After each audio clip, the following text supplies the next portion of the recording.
সেগুলো তুলে এনে মালা গাচ্ছি মা। মা, কত সুন্দর ফুল, কি মিষ্টি গন্ধ। সত্যি, এই ফুলের মিষ্টি গন্ধ সবসময় কিছু না কিছু মনে পড়িয়ে দেয়। সোনা, আজ তোমার অভাব বড় বেশি অনুভব করছি। তুমি পাশে নেই, থাকলে খুব ভালো হতো। একটা দুঃসংবাদ আছে, রহিম ভাই আমাদের ছেড়ে চিরদিনের জন্য চলে গেছে।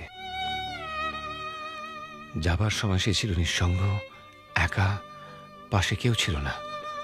আমি আজ একা, তোমার থেকে দূরে আছি। ভয় হয় যেন চিরকালের জন্য হারিয়ে না যাই।